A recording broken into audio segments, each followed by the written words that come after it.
Hello, peoples. It's time. This is Tempest Tenebrum, home of all things World of Darkness. We're here every other Tuesday, most of the time, sitting around bullshitting about our favorite role-playing games. I'm your host, Peter, and I'd like to introduce you to my special co-host tonight, Ian. Howdy. Yeah, brother Eric has a 5 a.m. flight tomorrow morning, so we gave him the night off. Now, we also have joining us tonight is Thomas. Hello, everyone. Yes, that's a voice you. Both of these voices you should remember. They've been the last few shows. We're supposed to be having another guest join us. He may just be running late. We'll introduce him when he gets here. So tonight we're talking about Vampire Canon. Now, since this was Ian's idea for this one, and I still don't know how the hell we missed it in the last 2 years, but I want I think between at least the three of us we can fill 2 hours of canon. So, And I also want to talk about alternate canon and some stuff that is technically not canon anymore, but still fun. So we're going to kick this off as we always do. The co-host throws the first question. Go, man. I think that's me. I appreciate that. So I'm not really sure what the question would be, but I think the issue um, with Vampire Canon formed in the in the made into the form of a question would be, what are the major events that define the history of Kindred in the World of Darkness? And it's a ridiculously open-ended question that really anyone could answer, and like you could pick, Carthage, cities, whatever you want. So I've got my own thoughts about that, but I'll go ahead and hand it off to you, Peter. What do you think? What are the major events that define the history of vampires in the World of Darkness? Okay, well, let's if the legend is true, let's start with Cain. Cain being marked by some divine being, because we're not really going to call it God, because apparently God doesn't really exist in the world of darkness. We have the God machine, but that's a bit different. So, if what would the first murderer? Why would he be punished in the way that he's being punished? Supposedly punished, because I don't see a downside to him, really.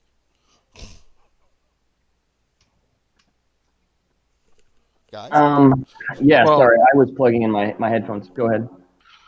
according to the Book of Nod, Cain's life after being cursed really isn't that great. I mean, yeah, he kind of raises the first city of Enoch and has the second generation who has the third, but then literally anything and everything that he thought was somewhat good turns to ash in his mouth. Lilith gives him powers and then declares herself his enemy. He gets bloodbound to the crone and then stakes her, except she's not dead. She's going to come back later, according to the prophecies of Gehenna. Enoch falls, and he basically at that point is like, I'm done. I'm going to go sleep somewhere. Y'all do whatever the fuck you want.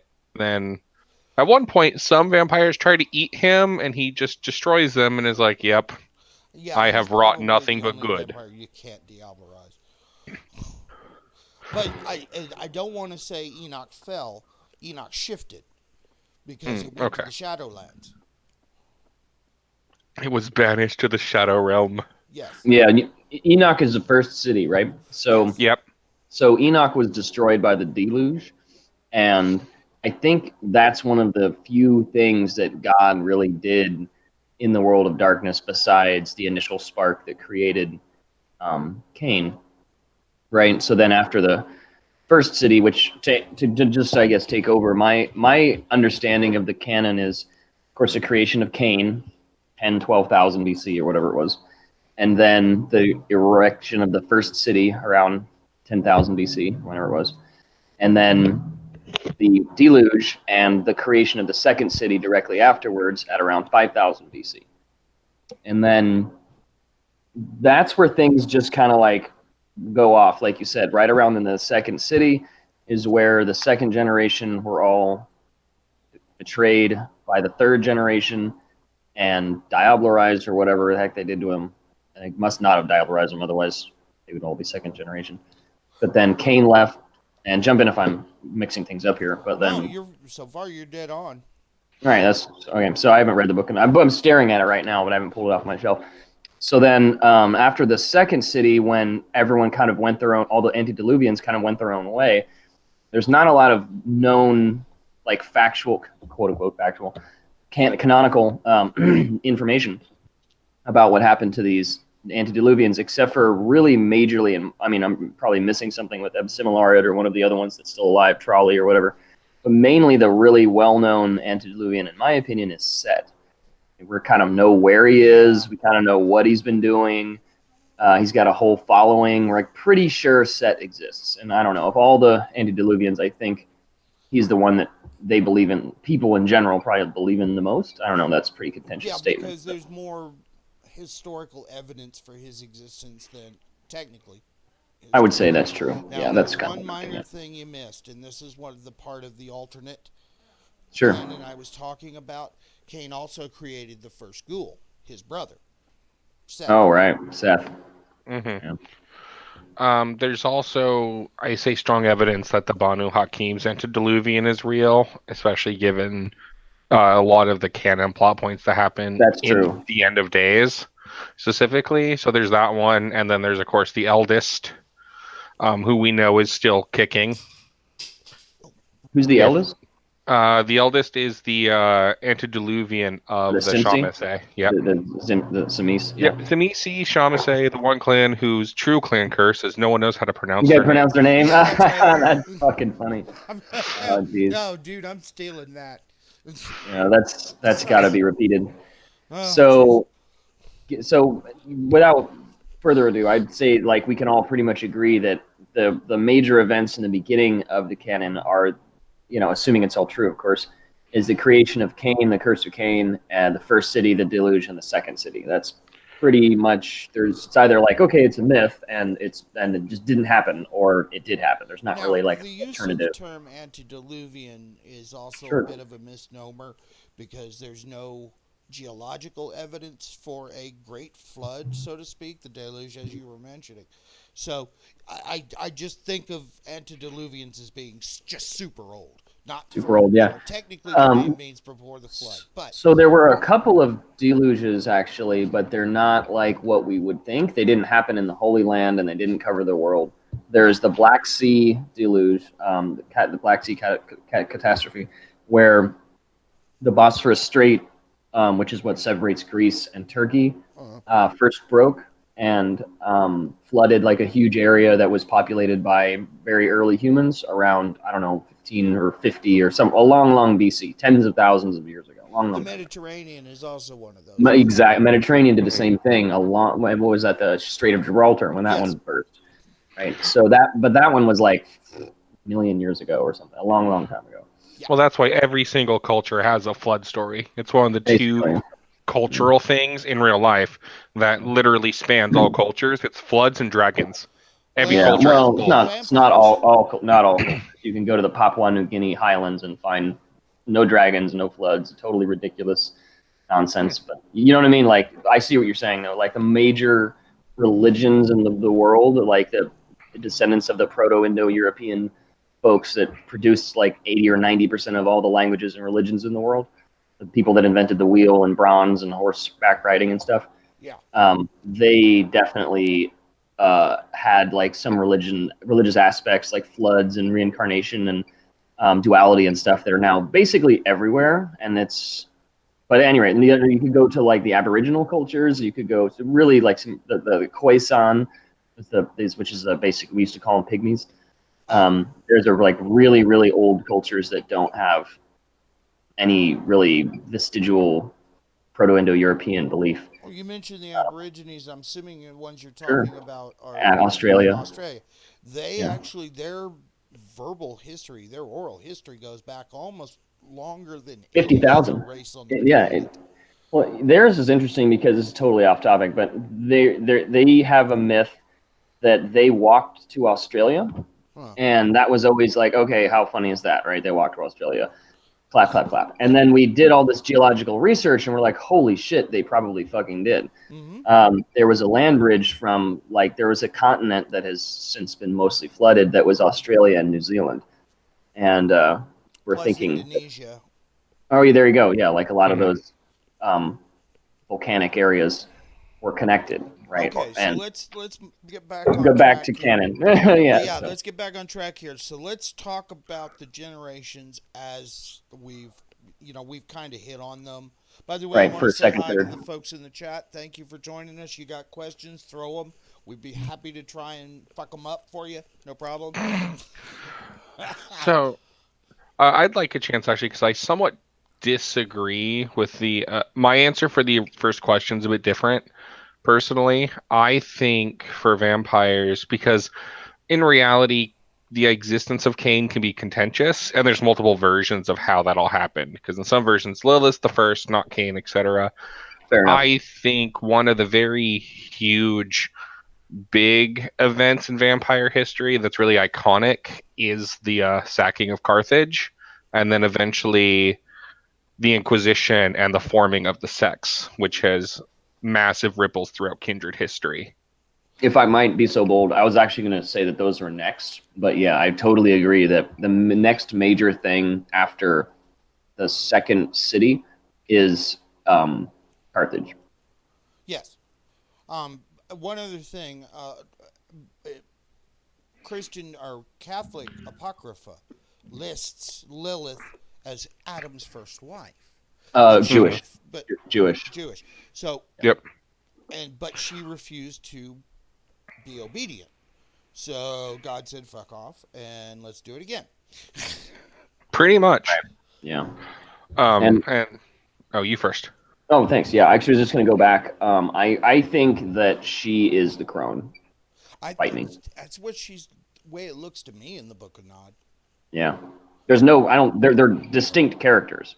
You know what I'm saying? But like, I think this is, the hero's journey. Like, everyone is Jesus kind of thing. And I think it's like, okay, well, they wrote it to be a myth. And so they sort of made the crone a separate character because that makes it very mythological. But in my games, which I'm not running one right now, so, but, Welcome to come play ours. yeah, no, I'm in one, but I'm just not. You know what I'm saying? I'm not I'm not storytelling any right now, although I'd love to be. So, that's my next deal. I'm becoming better acquainted and comfortable with V5, so I'm gonna probably run one. You're gonna run a V5? Yeah, I'm gonna run a V5 after Eric finishes his. At 2, Peter. Yeah, I know, right? Well, I like the new system. I really do. Oh God. We can get to V5 as canon later. Oh yeah. Yes, Okay. Yeah. we will get to that. But yeah. But you're saying the crone is Lilith? There you go. Yeah, I'm done. Thank you. Okay. I think the crone is yeah. It's a plausible interpretation since she's drawn as sort of this idea that she can she's transcended a lot of things, and age could very well be one of them. Right. Since I think most people accept that she's the first mage or something similar. I think Lilith was create disciplines. I'm sorry, Ian. Go ahead, man. No, I just was echoing what you're saying very rudely, talking over you like a jerk. You dropped off there. I can't. Yeah, you've gone a little quieter. I think he moved away from the mic. But yeah, again, the fun thing is you. Oh, weird. I've got my headset on. So. Oh, well, now you're better. I don't know what happened. Cool. No anyway, yeah, when it comes to the ancient figures in the first generation, which is Cain by himself, Cain and Lilith's history are very closely tied no matter which source book you're reading, like the Book of Nod or Revelations of the Dark Mother. They're both entwined with one another. Which I think is why the Book of Nod says that the final battle is between Cain and Lilith. All right, let's pause for a minute. How do you pronounce that word? The what fragment starts with an E? Fragments. Reese's. All right. I always just sort of look at that one. I'm like, weird. I can't hear anyone now. Oh, really? Pigs in space. Thomas? Oh, he might have dropped off. Did we lose him? I think he's just restarting his. Okay, because he lost his. Take a flop. Anyway, his antimatter diffusion chamber. Yeah, but we can't do dead air. So here's the thing. We only know one of the names, right, for the second Right. generation. Enoch, and we know like three of them. Eli, I gotta look them up. What, But Zimia? Zella, yeah. We know a couple of them, don't we? Three of them? Yeah, there were only three. Well, okay, so there's another interesting thing. We only think there are three. And I personally have no reason to believe that there are only. I think that that's an interesting fuddy or muddy, part of the canon. It's like, okay, so there's only three second generation. Okay, well that only makes three listed. Then let's go with right, that. exactly. Like, and I think that's the thing about Cain is that we really have no reason to think that he even gives a fuck. Like, really, at some point, maybe he just embraces people hella randomly and just like, what's up? Well, he became lonely after watching. There is no real delineation on the time period between his curse and when the founding of the first city. Right, it's a few thousand years at most. Yeah, if we're gonna Pretty go much with immediate the then. Earth is 6,000 years old thing, but I'm not gonna do that. No, none of that. Oh no, Adam, we did not see anything you've mentioned, so please be class. Please redo them. If we would love to hear what you have to say.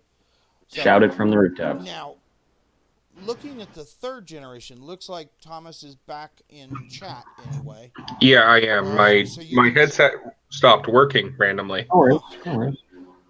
because we could hear you. Yeah, no, I suddenly can't hear sound out of my headset, so I'm gonna have to figure out what's wrong with it at a later date. So All I'm right, just gonna we're just gonna fly keep by the seat of rolling my here. pants. So, and the okay, you're familiar with the Epic of Gilgamesh, yeah? Yep. I believe so. Yes. Enkidu is apparently one of the third generation, or at least somebody with the same name. At least that's what we're told. And then the third generation are the 13 for the clans, Yep. supposedly. Supposedly, I'm not like the Book of Nod somewhat hints that there may have been more than 13, but only 13 survived the second city. Yes. Right. Right. So Again, supposedly, but then you have a buttload of other vampire bloodlines and clans in places like Africa, which don't subscribe to coming from one of the 13. I'm gonna have Yeah, to they're Kagan or just Cain, if you want to pronounce it that way. Legends Cain. are, yeah, Cagn No, are. Cain's the in Hebrew, it's pronounced Cain. Oh, okay, And fair it's enough. and Yeah, in the actual spelling is the same one that the Banu Hakim use, the fair. Yeah. Kayy. Oh, Yeah. okay. So A A yeah, Y Y. and I've seen it's that. Abel, not Abel. Hmm. We can get mired in pronunciation for a True while, that. but We do. I tend to no, it's overwork cool. I things just sometimes. it becomes like a thing. It's like, okay, so we're gonna pronounce it this way. All right, so Wow. I'm opening up the wiki so we can try and keep us track here on There you go. But yeah, second. all I was getting at with the whole second number of third generations was there's the idea that comes out of the Kamanian, the Bali, that they came from some mysterious second generation character, and Moloch wasn't embraced by any of the original um, the second generation. Yeah. Anyone else run? Yeah, so yeah, I'm not hallucinating that. No, that sounds like something, yeah, the Bali would believe or preach, Yeah, yeah, it's but total then bull. it's here when we hit the roadblock of everyone's a freaking unreliable narrator in most Right, instances. right. Which is why we can have canonical data versus facts. Like there are no facts. Even if this were like reality that we lived in the world of darkness and we're actual nodist scholars, none of this stuff's factual. It's all just conjecture. Yep. Okay. Okay. I'm looking at the second gen here. The names. We've got Enoch the Wise, Irad the Strong, and Zillah the Beautiful. That was the Right, three that we know. But there right, are at least three more. Well, excuse me, four more if you count Jabal. You've got Enoch, Zillah, which is probably just another spelling for Zillah the Beautiful. But Irad's not mentioned in the Eresis fragments. It's only in the other apocrypha that, but we've also got Ada, Tubal, and Mahuiah, which is Yeah. Mahuiah, Mehujael. Right, I'm looking at it. I guess that looks like a. Hujel. Well, no, I was thinking about it as thinking about and I don't want to get bogged down in it again, but it's the way it's spelled looks very much like an English translation for Hebrew. Oh yeah, Anglicization or whatever they Yeah, call it. that's what it's called. Thank you, appreciate that. Now, Adam's got a question on us. He's wanting to know people's feelings on demon in regards to vampire. Now, and a lot of the Fucking awesome. prehistory is discussed a lot, especially the first murder. And that also that Lilith may have actually been at least half demon. I mean, theoretically, I mean, given if we go with the idea that Cain's story is real and that the one above did curse him, angels and demons do very much come into it because Cain, during his awakening of the disciplines, is visited by multiple named angels who offer him forgiveness, and he refuses it because he doesn't forgive himself and is therefore cursed again and again, and his curse is made worse. So Lilith being part demon does make sense of her being a human who ascended, and she mentions she had a dealing with Lucifer who then betrayed her. Well, yeah, that's his job. And that's his job. So, See, and she even mentions that in the Book of Nod, so we can take that as pretty decent fact because that's named in both Revelations and in Nod. So, really, they are kind of tied, and in a sense. And then the question just becomes: then when in the timeline were all the demons put in the hole in the abyss that the spirit nuke opens? But then they kind of go out through time as well, because time's a wibbly wobbly yeah. ball of stuff. And because the languages from that time period, we have some basic idea about how things were said, and but a lot of that history, if it's as old as it is, we lost. It's gotten to the point uh, where there are no more written records because they were destroyed in the second city. Yeah. Looks like Storm also has a question. Do we know that Lilith is a demon? It's mentioned a couple of times, actually. It is mentioned. It's like we somewhat know. It's also kind of conjecture. We just know whatever she is powerful, Super powerful. and she is pissed. Well, yeah, she was betrayed by everybody who ever loved her. Basically. Basically, So we can now, get to her when we get to Gehenna because I actually love her Gehenna plot. I think. yeah. Now, there's something came to mind back in the day of the BBSs. Before we actually had the interwebs. Um, there were a couple of folks who had written some really cute stories, like the Kindred Poker game. That one's one of my favorites.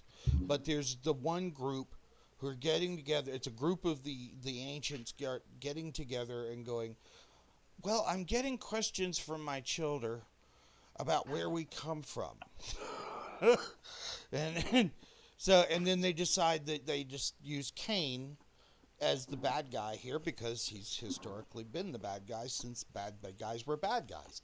And so what you're saying is we're all descended from a deranged greengrocer? Damn, that's fucking funny. It is. That is funny. No, I love that. I also love that idea, which is why, again, with the canon, you can play with it. Fucking vegans, am I right? Right? Right? Darn disgruntled farmers. Man, never. Hell hath no fury like the wrath of a vegan. Yes, Silver Flame, you're right. She is also called the first mage. Yep. So yeah, no, Lilith has all sorts of titles. Path of Lilith here. I love my Dark Mother. I know, right? Um, It's also said but that she might have been the first infernalist, too. yeah, She was the first at a lot of things, apparently. But again, we have to take all You're that that with a grain old, of man. salt. Come on. Oh, and yeah, Storm, I see what you're saying. I'm sorry, it's got to be on your end because we've dropped a couple of frames, but only since the first of the show, and it hasn't happened since. I'd like to throw it open to the chat. Is anybody else having buffering issues? If you are, please let us know. So, all right, let's move on to the third generation. I think we've beaten Lilith to death here. Yeah, I think the interesting thing about the third generation, which we could be on for a while, is that most of them have some history. We don't really have like any definitive evidence that they exist, except until we get to the end times, and it's like, okay, definitely a couple of them exist, so maybe they all exist.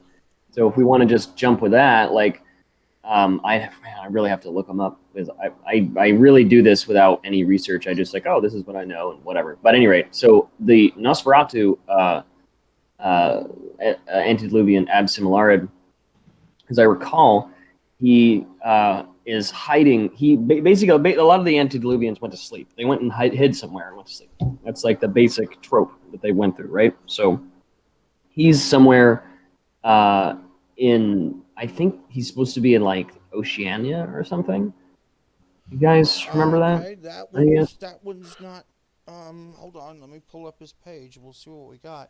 But yeah, I think the basic gist is that most of the between the second city and um, Carthage, most of the antediluvians went off and sequestered themselves somewhere.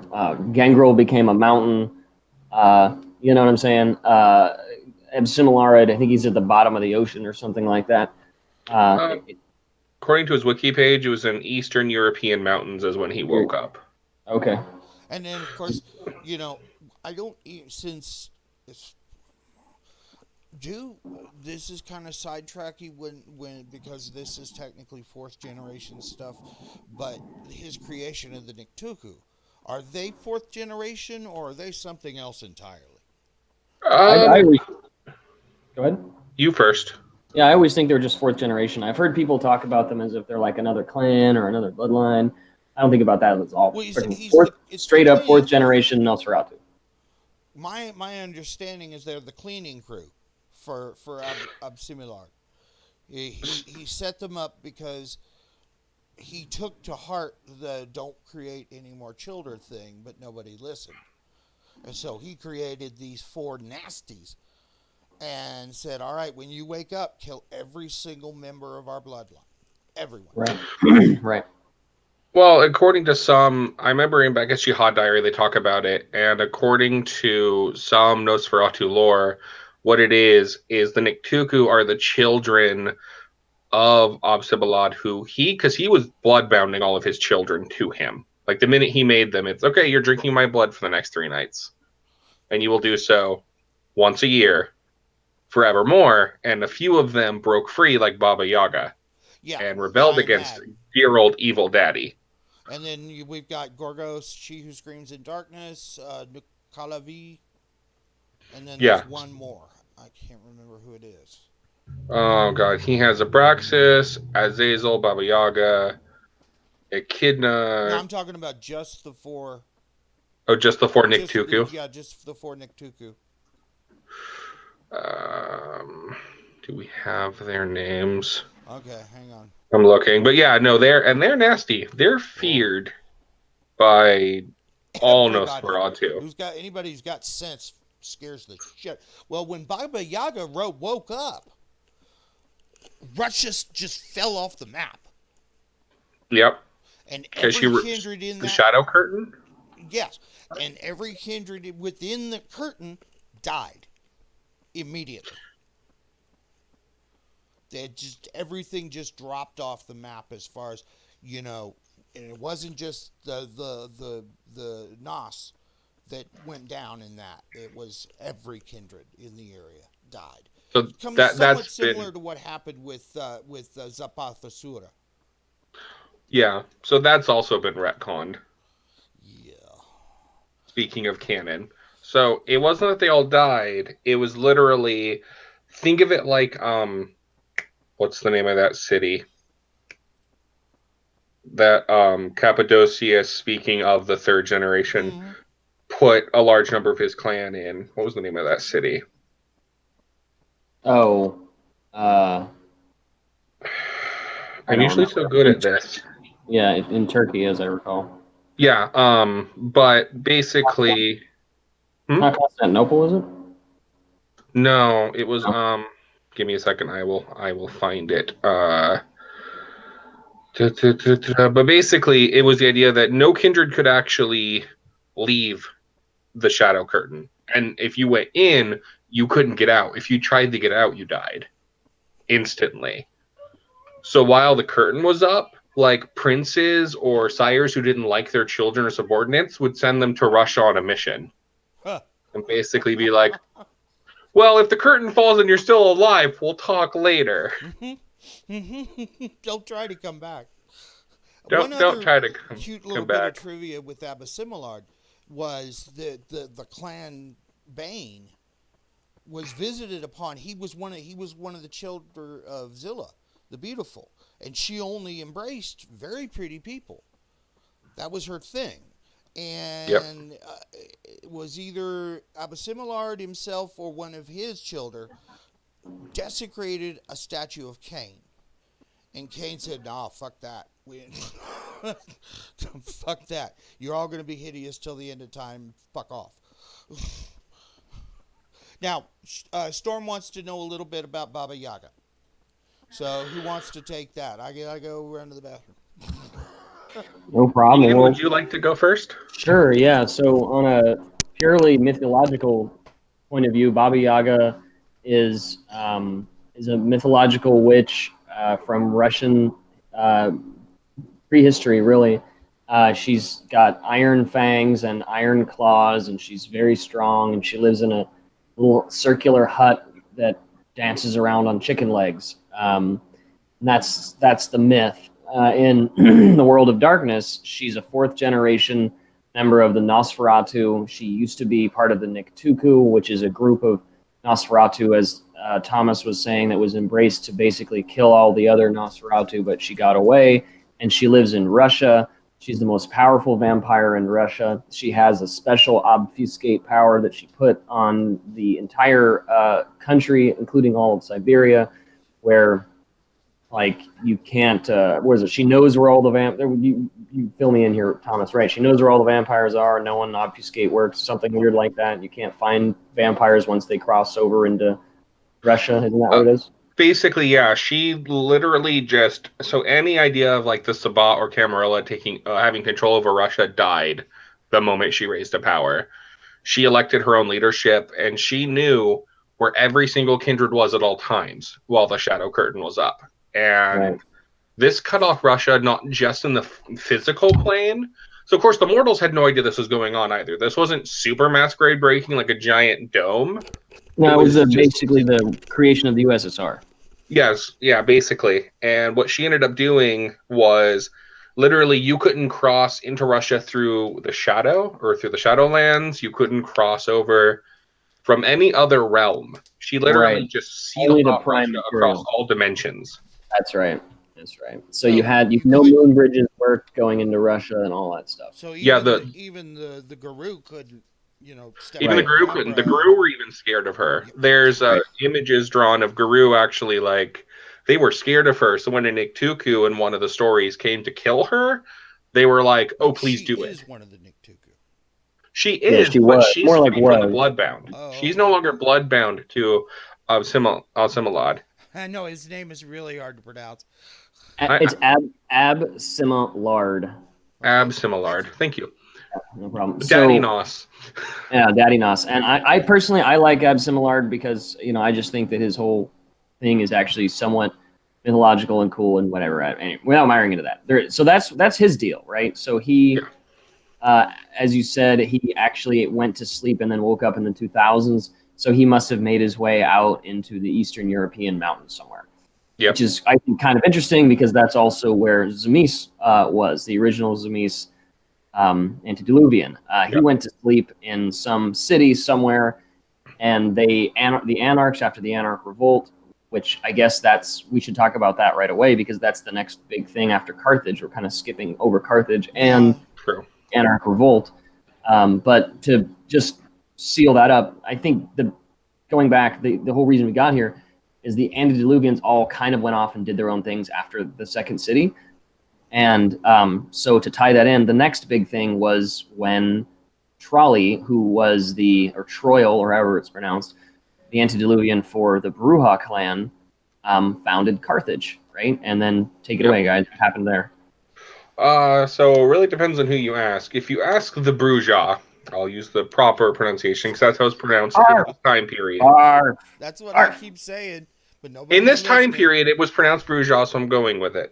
So, according to the Bruja, what it really was Carthage was honestly a sort of paradise and an attempt to recreate Enoch, where kindred and Cain could coexist.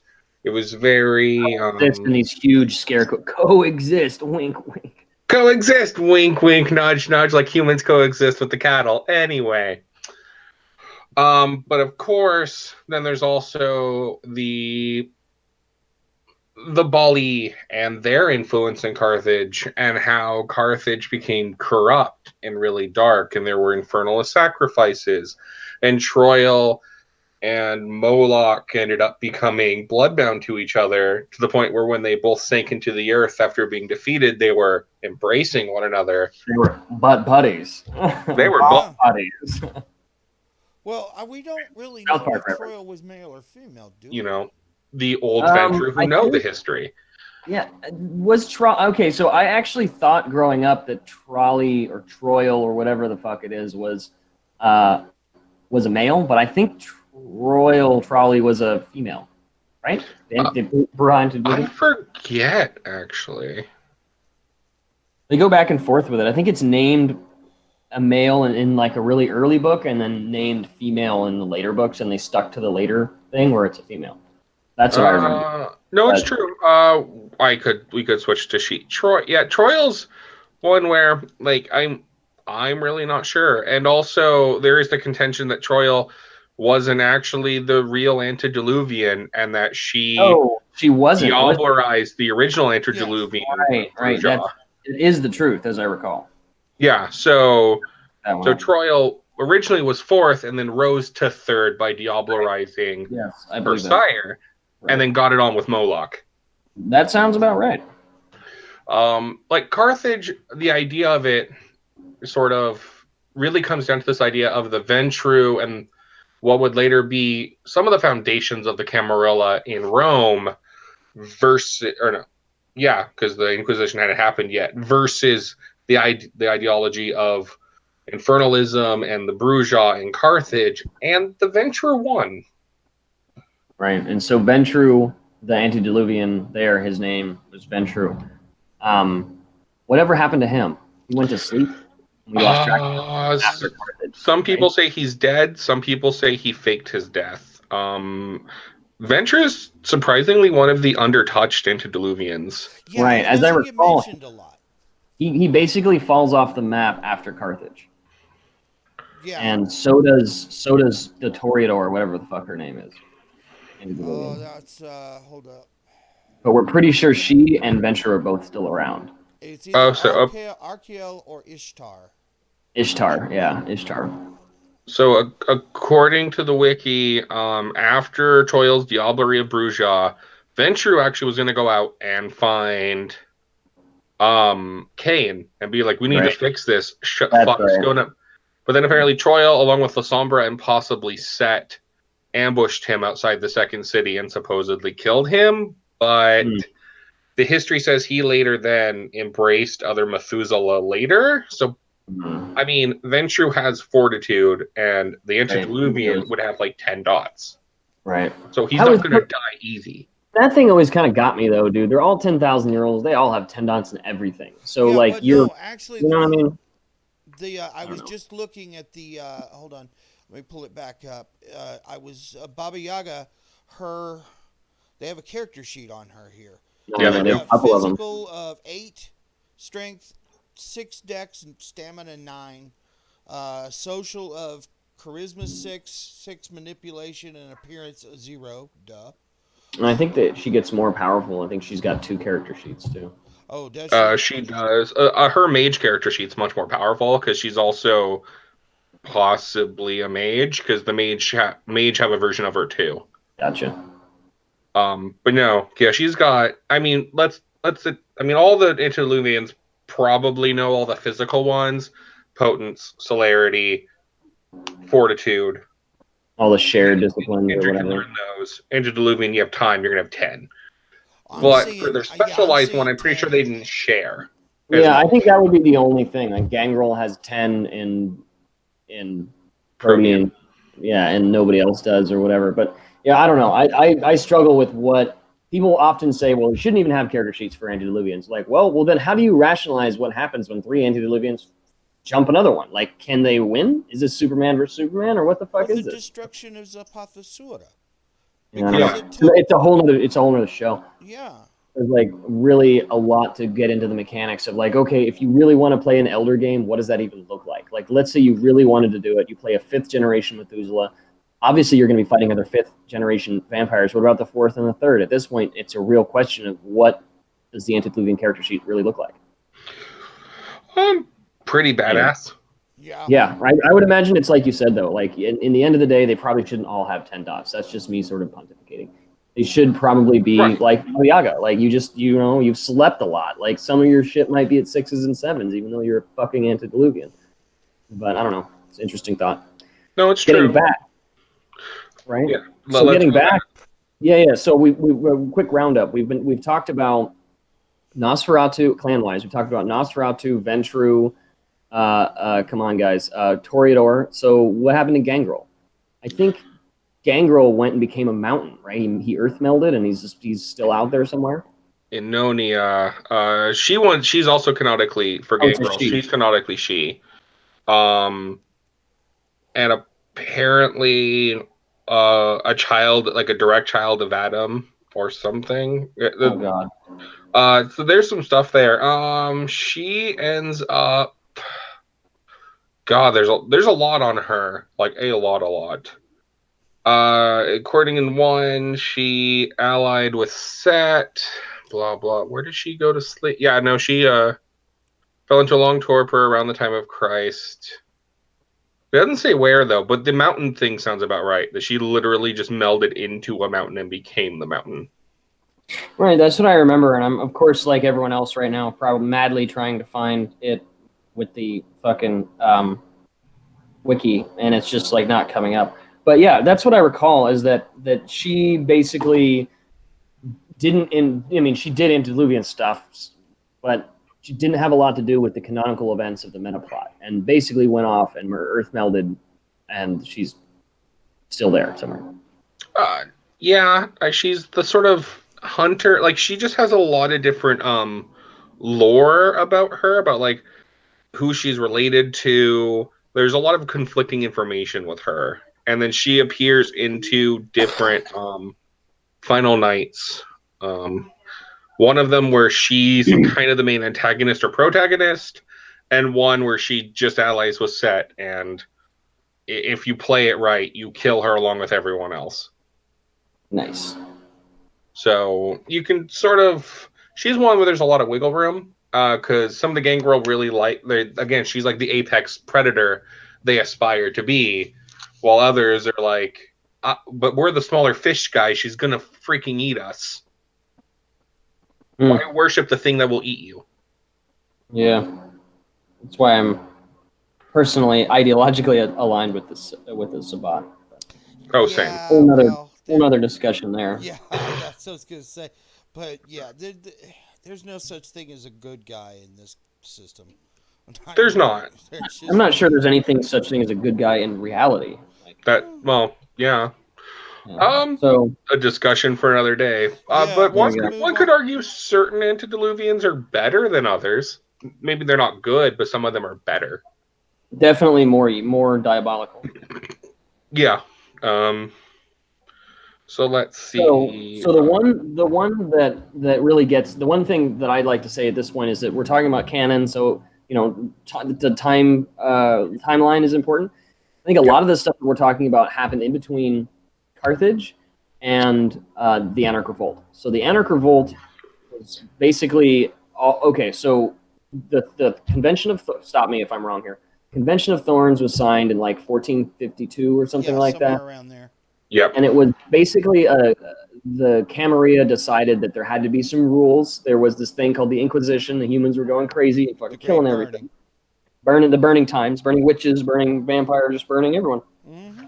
They're like, okay, well, we think the only way for us elder folks to survive is for there to be rules. And the rules were codified in the 6 traditions. The first one is the Masquerade. The last one is don't kill other vampires, and the other ones are in between somewhere.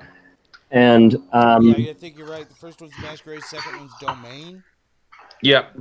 Yeah, Domain sounds about right. But it's all the ones that you would think vampires ate. You know, you're not supposed to feed in certain areas. You're only supposed to, whatever. I don't remember. I only remember like 3 of them. It's Masquerade. It's your domain. Respect the domain of others. The sins of your child are your sins. Ah, there you go. And do not kill unless approved by an elder. And then what's the last one? I forget the 6th one. I thought the 6th one was don't kill unless approved by an elder. That is the last one. That's the one that's the end. Like, because the first and last ones are the important ones. The ones in the middle are all about domain, respecting domain. Where you can, and then your child, the sins of your child, the sins of the father, stuff like that. Yep. So if your child fucks up and breaks the Masquerade or kills a vampire, you both die. Both die. Yeah, that's fucking foul. Okay, but Tom's got another question for us. Ooh. Sure. He's asking, wasn't it the Setites who triggered the first burning? That's a great question. I don't know. So my interpretation was always that it was honestly the Anarch Revolt that started it, but the Antediluvians may have had a hand. So the Anarch Revolt. Wait, what's the question? He wants to know about if it was the Setites who were the ones who triggered the first burning. What's the first burning? You mean the Inquisition? Yes. Yeah, the Inquisition. The Inquisition was started when we went to the Holy Land. Right? That was the first Inquisition. Started when we... I'm sorry, I am mixing up the Crusades and the Inquisition. Yeah, you are. Shutting the fuck up right now. Go ahead. They're related-ish. The history is all tied together in a really long line of just let's burn the terrible things. Yes. Take the pike of Christianity and insert it directly into the anus of the infidel. Yes, pretty much. There was just a big dick swinging contest for the Christians. Right. Just saying. So what I was getting at with the signing of the Convention of Thorns and the starting of the Camarilla is that right afterwards there was this thing called the Anarch Revolt, and there was all these people that said, "Hey, go fuck yourself. I'm not going to be told what to do." And the Anarch Revolt basically started Sabbat, but that's like a little bit more of a complicated thing that I don't know. I really should have read the thing before I said that, but at any rate, what happened with the Antediluvians at that point is 2 of them basically died. The Anarchs went nuts and started killing the elders when the Camarilla was formed, right? And we lost before. Right? I'm sorry, before? So the Anarch Revolt. So how I saw it happening, and I can't find anything to back up if the Setites started it, but basically what ended up happening was the War of Princes happens, which is a huge thing, and that happens after the fall of Carthage, where elder vampires declare war on each other for territory. That's when the kingdoms of Avalon are fighting France because Mithras is fighting Kingdom of Aragon. Mithras of Aragon, in his Kingdom of Avalon, as it was known at the time, is fighting with France, and Ventrue is trying to decide who to get involved with. And at the same time, because there's a lot of shit going on in the Dark Ages in canon, the Tremere are fighting the Shamasse and the Gangrel and the Nosferatu and the Salubri, because the Tremere fight everyone. But it was also about that same time that the Tremere laid the curse on the Banu Hakim, where they were not able to consume vampiric blood.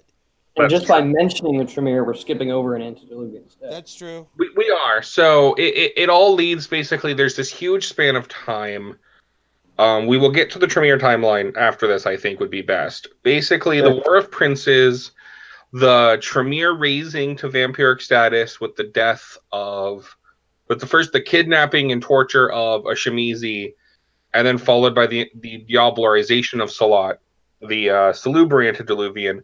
All this vampire crap is happening, and they're doing it out in the open. And eventually, the Anarch Revolt starts when the younger generations are tired of being thrown at each other as cannon fodder for these elders dick waving contests. So they turn on their elders. And the Inquisition, seeing all this bloodshed, seeing all this, moves in to burn it all down. So the Inquisition and the first burning happened simultaneously with the Anarch Revolt because the Convention of Thorns was an emergency meeting of, we need to stop fighting because the humans are going to kill us all. And that's the birth of the Camarilla and the savior from the first burning. Mm-hmm. It's also the founding of the Sabbat. Right. As a reflex to the founding of the Camarilla. As a reflex to the founding of the Camarilla. Yeah. So literally, it's huge. It's this massive, like, domino thing of multiple dominoes are knocked down and all these paths intersect of violence, and basically it gets too much attention. There's also hints that during the War of Princes, the La Sombra were trying to use the church against the Ventru, and the church is like, wait a minute, you're only up at night. These monsters are only up at night. You don't have a reflection. You're a monster too. And the church turns on their own wielders, and it's very reminiscent of what happens in the Second Inquisition, which we'll get to later. Basically, vampires using humans as weapons is what turned humans into their greatest foe in the First Inquisition, which then led to the Convention of Thorns. Yeah, right? Breathe. Jim Carrey over there. And he's one hell of an old model American. Ray Finkelstein. Yeah, okay, you have to be a 90s kid to get that joke. Yes, you do. But I love it. So let's turn that one over to Peter, actually. Peter, reminisce for us the history of Clan Tremere. All right. Yeah. Worm-eating fucks. As of right now, there's a bit of controversy about the first 7, or the first 8, I should say, of the Tremere, where we're talking about Tremere plus the Council. Now, what they were trying to do, they were all mages, you know, Order of Hermes, right? Order of Hermes. And what happened was they said, we can't live long enough to find out everything about magic. So how do we create the ability to live long enough to learn as much as we want? So they were the kidnapping of both the Gangrel and the Simiche, and the whole, how should I say, experimentation on them to find out if they could isolate Nosferatu. Yeah, Nosferatu as well. You're right. Being able to isolate the immortality part of this without the downside, you know, the sunlight, the fire, having to be and they were tricked by a Diablerist who said that he knew the spell to create the ability for these mages to last forever, to live as long as they wanted. And so, of course, Tremere and the 7 were like, oh, yeah, let's do that. And they were betrayed by this fella. Now, this Joker disappeared, has never come back up in the historical record at all. The only thing we know for sure is it was he was a Diablerist. He was just there to fuck with them. And so we have what we have now. I'm just gonna jump in for a sec there. And in my games, that's I feel like, okay, this is I shouldn't even go here, but I think it's fun. So the Kiasid is a bloodline that's introduced in the Storyteller's Handbook of the Sabbat, 2nd edition.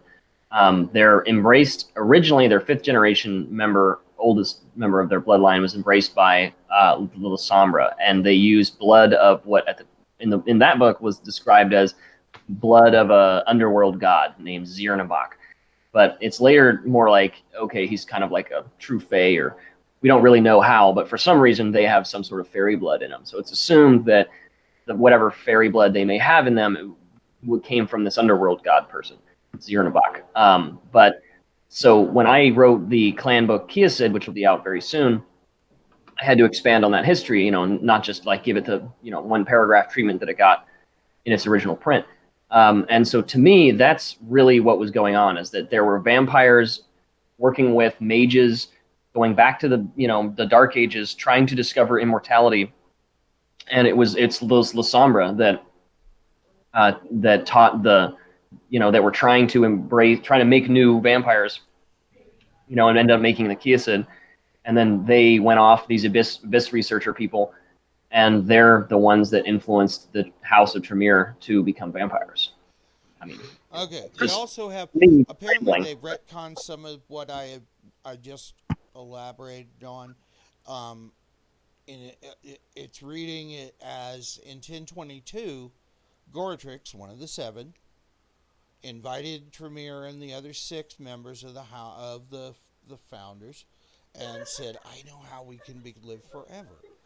And he's not. It's unclear whether he knew what was going to happen and did it anyway, or he was also the guy, the Diablerist. His name escapes me.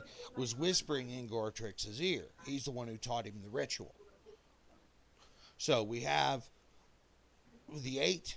They're completing this ritual, and then poof! All of a sudden, they're vampires. This was not what we intended, but we're gonna go with it. Basically. So what I find great, we also then have, because I learned the story from the Shimizi point of view, where it was no, they kidnapped and they stole their immortality. Yes. And that's why the Shimizi hate the Tremere. Exactly. And also, after they became, more in towards the Dark Ages, it became a situation where they were still kidnapping Simiche and Gangrel and Nosferatu and turning them into gargoyles. Yep. Right. Because they needed daytime servitors. Because their magic was gone. When they became kindred, all their magic, they had no more access to their avatars. Right. Exactly. That's what we've talked about it in a couple of the Mage shows. Is one of the most OP characters in game is a Gould Mage, because they can do some really scary shit. Oh. Yeah, I tell you, the Gould Mage thing, it doesn't really make a lot of, personally, I don't feel like makes a lot of... It kills the avatar eventually. Right, you can live a long time as a mage. Like hundreds of years. Oh, New Wave wants to know, did she hear right? Is there going to be a Kyde book? Yes, the Kyde book is done. It's with the editor. My editor also wrote the most recent Kith book, which came out today. Nice. The Sitki book or whatever, and so please go check that out. It was just released today by Rachel Judd, and she's also a fantastic writer, also my editor. And so Clan Book Kyde was supposed to be released last week, and it's still with her, and so we're going to get it done over the next couple of days, and it'll be out hopefully before Christmas. You should tell us where we can find that at the end of the show, so we can go get it. I'm assuming Drive Through RPG. Yeah. But you go get all these things at the Storyteller's Vault. I guarantee Storyteller's Vault is bouncing up and down in her chair right now. Yeah, the Kyde is my personal favorite thing in the entire game. I think it really brings all the lines together pretty much, except for maybe Werewolf. But anyway. I want it. Take my money now. And Daria asks Kith book, so I'm guessing she's wondering for which edition, Dreaming or Changeling the Lost? Dreaming, for Changing the Dreaming. So Changing the Dreaming is a little totally off base here. Changing the Dreaming had, like all of the other things, had these, like, the Kiths versus the clans versus the tribes or whatever. And they had Kith books, and there was one Kith book that was never released. And so now Rachel released it. Cool. Yeah. Very cool. I like being able to break news like that. That's fun. I love that shit. By the way, we are at our halfway mark, and we've still got quite a bit of shit to get to. Again, I'm going to throw it out. I guess everybody in the channel knows by now. You got a question, don't be shy. We will try to Uh, give you completely inaccurate information. That's what we do. let's see. So we were at the Anarch Revolt, and I think that's a huge turning point, and where we have actually a lot of canonical fact Yep. and information. Yeah. But what happened to the fourth generation? Where did it Well, goof? before we go there, a little internal summary, right? So we know the Lasombra antediluvian was eaten by their children, the fourth generation, in or after the Anarch Revolt, right? During the Anarch Revolt, and we Yep. think the same thing happened to the Semis antediluvian at around the same time, but that one I think is up for debate whether or not he's around He or is whether or around. not. It's part of the. It's now become. He woke up under New York, I think. Yep. It's Right. actually canon that so it's pretty much canon that he is still around. The main canon hints that I think it's actually your least favorite Zemitzi NPC is Oh one no, with the not eldest, Lamb. because he Yeah, diablerized the eldest, and the eldest was like, haha, you you're fell into my trap, right. He and basically fucking has been whispering in his ear all of his plans, but he gotcha. can't tell anyone them. That's right. So that's Lambach. Lambach is the sire Yeah, of but Dracula, which is basically he's just like this in betweener. He's like the antediluvian's bitch, and he's the sire of Dracula, but he's still a nobody. Oh man, life I sucks still for you, have buddy. issue with Dracula being Simiche. Yeah, I always, that's fair, but it's canon. I know it is canon. I know it's canon, he, but I always he, thought of him more as Ventru than Simiche. to be honest, I almost have a problem with him even being there. It's just like such a figure. Like, how can you even make? You have to. I Vlad struggle with what Vadarkul is Dracula part of could the ever be. histories. What could he ever be? He kind of has to be. He can't be that old. He was killed by a fucking human. Like We call that when you really Van start measuring Helsing. him up, he becomes like a little bitch.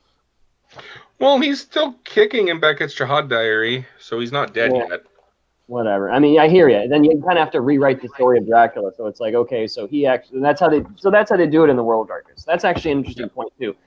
While we're talking about canon, the Dracula story is actually canonically involved, right? They make it so Dracula visits Bram Stoker and convinces him to write it in order to fuck with the masquerade. And Mm-hmm. that kicks off this is fast forwarding quite a bit.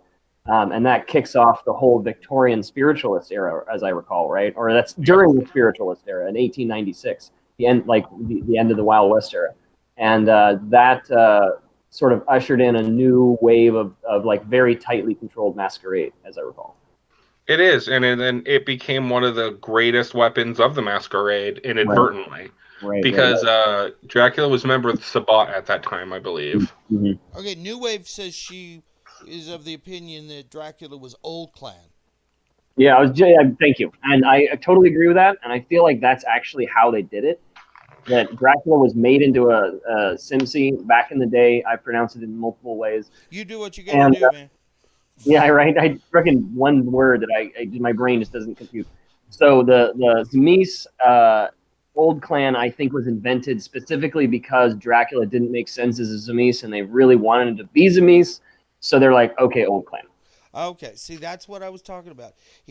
If you go with Dracula as it's read, here's one of the other cool things about that particular book from Bram Stoker is that Dracula could actually walk in sunlight, Right. but He he was a fucking lost Kiyosid. most of his powers doing I don't care. Everyone's a Kiyosid in my book. it. Yeah, no, Dracula has Coldonic sorcery, even canonically in the new canon. He uses it in Beckett's Jihad Diary. It is named. He used his And Codonic sorcery to split the earth open. need to get So that book. he's Old Clan. That is canon. I feel like that's one of the best things that's happened to the game in a long, long time. And I'm like a naysayer, doomsayer, asshole critic of a lot of books. I mean, people really don't like my opinion sometimes, but that Jihad Diary, dude, bow down to that shit. It's so I good. know I'm gonna get a copy eventually. I don't know when it is, but I'll get one. Um, By the So way, but we have another question. shoot, Tim Coofer, I hope I'm pronouncing that correctly. I thought because the Simic clan founder being alive, the founders of Clan Tremere got got one by one transformed to worms. Oh no, what you're talking about is when Tremere, after with the vampires were created, the first eight, and Tremere says, I have to be more powerful than everybody else in the house. So he sought out Salat, or he found out where this particular antediluvian was sleeping. He diablerizes Salat, and then he immediately drops into torpor. Can we stop right there for 1 second and Okay. all just admit that entire story is really troublesome because he doesn't have whoever embraced him's fucking clan weakness, and he just somehow didn't pass it on to his fucking children.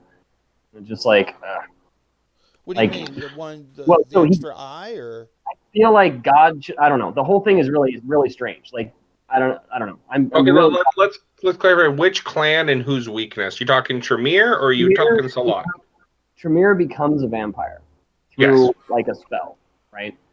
And I think the spell actually used Vita in the spell somehow. it did. And They used a combination of the three clans we mentioned: the Simiche, the Gangrel, and the Nos. That was apparently part of the whole. That's right. But- Okay. I see. I must admit, I don't do a bunch of research before these things. It's really just off the cuff. That's right. They mixed all the blood together, so they're kind of like K-tips. Yeah. Gotcha.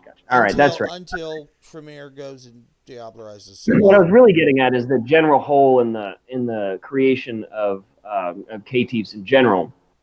That you can have a Nosferatu K-tip somehow that doesn't have their clan weakness, but that's just a completely Okay. Oh, the K-tip for a whole other subject. Yeah, it's hold on. really Let's messy. answer Tim's question. No, the worm thing comes in with the first time that Tremere's crypt is opened. Now, Atreus was the keeper of the sarcophagus, essentially. And at some point, he heard Tremere calling him. So he goes down into the crypt, opens the sarcophagus, and finds this really big, fucked up looking worm. and it kind of weirded Atreus out a little. And I'm going to tell you, that's a thing, because Atreus pulled some nasty shit. So if this freaked him out, then you know something was up. What that was, a physical representation of the battle between Tremere and Salat, or Zalo, as I like to refer to him, the Kydean pronunciation. Yep. And then, I mean, we're getting a little ahead of ourselves, but as part of the new canon, Salat won the battle. He took Tremere's body. He kicked Tremere out of his body, so Tremere takes Goratrix's body and then kicks him into a mirror. And that's as far as we know. And then now that the clan has shattered into three separate houses, Tremere is the only one who's still, because I have no idea where Karna came from. That's not a name I knew until it popped up. She's new, and she originated in Milwaukee. She was actually not. She wasn't the regent of the chantry, but she was high up there in the chantry in Milwaukee. Oh, okay. And then you've got all of the other Tremere anti-tribu were destroyed when Tremere took Goratrix's body and tricked them all. So summoned them all to Mexico City and killed them all. Every single one of them. Except for one guy. And that was because he had no idea what the fuck was going on, and he was also under the influence of the Eye of Hazamel. Yeah. Which is all later canon. Yeah, exactly. So let's go back to the fourth generation, all right? Before we do, if I may, no problem. There's one more antediluvian we haven't talked about. There's a very interesting character, Malkav. So Malkav, however you want to pronounce it, Malkav. Most people got Malkav. Yeah, so Malkav got the sort of Slavic bent with it there. Is an interesting character who we don't really know much about because the canon shifted between the first edition, second edition, whatever you want to call it. Usually call them second edition. Some people call them first edition clan books. But in between the second edition clan book, whatever you want to call it, and the revised edition clan book, they completely abandoned this connection to the Fae, that they were somehow touched by the fairy, which I thought personally was kind of weird at the time. But then when I really thought about it, I thought it was cool. And of course, my bent towards the Geasid. So of course I loved it. But then the revised book came out and it was just like complete nonsense. Like you have no idea what's going on. The most unreliable narrator book ever written by the White Wolf team, in my opinion, is revised Malkavian clan book. He basically just erases all of the connection to the Fae and tells you weird shit like he's an angel, and kind of just you're like, okay, this isn't true at all. And so we think that some of the things that we do get out of it is that he went to sleep in the Middle East under Petra or something, Jerusalem or something like that.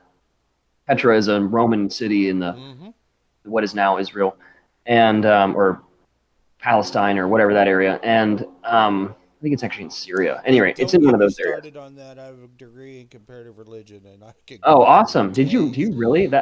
Really cool. I have a huge. Anyway, we'll talk about that another day. That's very cool. I actually wanted to study religion as a kid because I was raised by hippies, but that's a totally different thing. Was trying to. I got 1610 on my SATs. Wow. Perfect score on the math. Yeah. I wanted to go to Cambridge because I wanted to be a theoretical physicist, and the only person I felt that was qualified. Kip Thorne. No. Stephen Hawking. Oh yeah, his Kip's buddy. Yeah. So that was where I wanted to go, but couldn't afford it because fucking England. Yeah. So yeah, you got to go to Reading College first, and then do that whole. There's a whole process getting into those universities. I wound up at the University of Washington in Seattle because UW. the best comparative religion department in the country. Sure. Uncle in fact, my comp rel teacher was a rabbi. Oh, cool. That's way cool. Dr. Levine. He was awesome. Nice. Yeah, I gotta say that's really cool. I will definitely be picking your brain about that another day. But to say, yeah, I will. So Petra is a city, a Roman colony, old ruins in what's now Israel, and Malkav went to sleep under there, and they're thinking that he is responsible for the unrest that is in the Middle East. By the way, Jordan. There you go. Yeah. And so, right. And then he went and became, now the general thought is that torpor or no torpor, he's now the Malkavian Madness Network. And that's where he lives, in the mind of the Malkavians. He himself up and became non-corporeal, which is really awesome. I thought it was... I think that's basically where a lot of the living, quote-unquote, antediluvians did. One of them became a mountain, and another one became a whatever, and so it's kind of how they survived. Exactly. And the boring ones just went to sleep. Or got eaten. Guys. I'll be right back. No problem, yeah. So I think that's all the antediluvians, right? We've got the 7 clans from the... That's the big ones, yeah. We covered most of them. La Sombra had a giant castle of mirrors before he was Diablerized. That was a thing he had. There's the false antediluvian, that is Augustus Giovanni. Yeah, I was going to say the Assamite and the Giovanni. So the Assamite, as you mentioned, is another one that we're pretty sure exists because there's a whole clan erected around him. Yeah. Basically a whole cult of Hakim or whatever his name is. Yeah, that's his name is Hakim. You're right. Right. And so I don't know much about them, so I'll let you take it away. But we're pretty sure, basically been in the Middle East the whole time, pulling strings. Yep. So Hakim was originally supposedly embraced because, if I remember correctly, his sire was Enoch, and Enoch needed a judge who was fair but stern. And so he was turned to be the judge of the city. So Hakim, supposedly, depending on your point of view, is one of the more fair ones, but seeing as how his siblings all went to fucking Crazyville, he left and erected his fortress city of Alamut. Yeah, Alamut. And he then sired his 4th generation, who are all loyal to him. The biggest name that people will know is Ur-Shulgi, who is actually awake in canon. He's a Methuselah who woke up and broke the blood curse on the Banu Hakim so they could Diablerize again. So Because that's supposedly, the whole clan purpose is to excuse me, is to what is the hell word I was just trying to come up with? Retrieve the blood essentially from all kindred, and give it back to Cain. yeah. And the really fun thing and interesting thing about the Banu Hakim now and in its history, because originally the entire clan worshipped Hakim as their figure, but then after he went in the Topor and years developed, they eventually turned to Islam. So now there's actually a schism in the clan. Those who are loyal to Hakim and those that are more loyal to not only their own survival, but also the ideals of Islam, which is why that's the group who left to go join the Camarilla when an opening came later on in the canon that we'll talk about. But no, Hakim is supposedly still asleep in the bowels of Alamut, and we have no idea if he's awake yet, but we do know Urshulgi states that he is working for Hakim's greater vision and that he is the voice of Hakim. That much we know in canon. Right. New And I Wave, actually, go ahead. we need to. Yeah, we talked about Set earlier in the show. You missed it, so you might want No to. problem. Yeah, basically, so recap there is Set is basically in Africa, and we're pretty sure there's a whole clan erected around him, so we're pretty sure he exists, and they've been hunting for him in the everywhere in Africa, but mainly in like the Congo region, right? For like the last couple hundred years. Well, and the primary individual would be what is his name?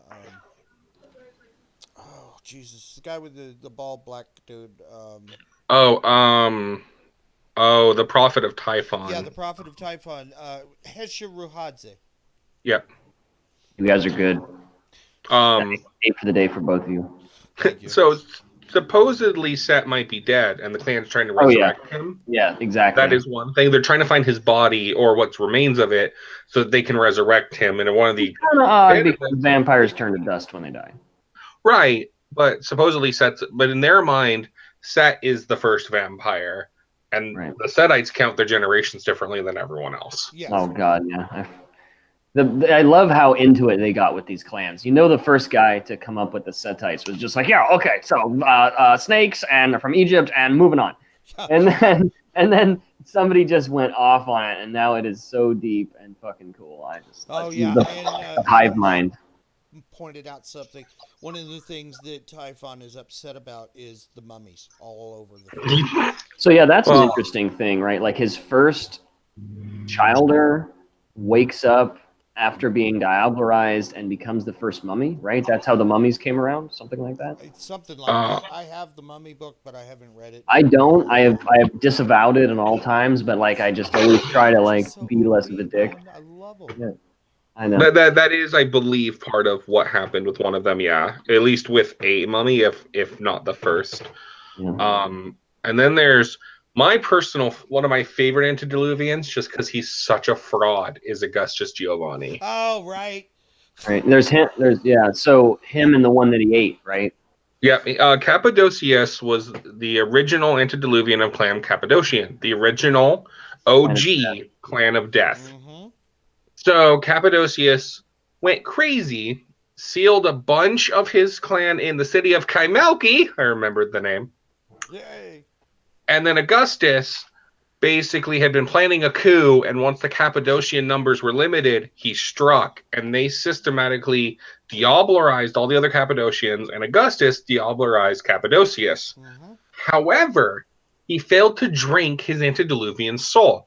Cappadocius' soul shattered into 3 pieces and flew away, because Cappadocius is a badass who wants to diablerize God.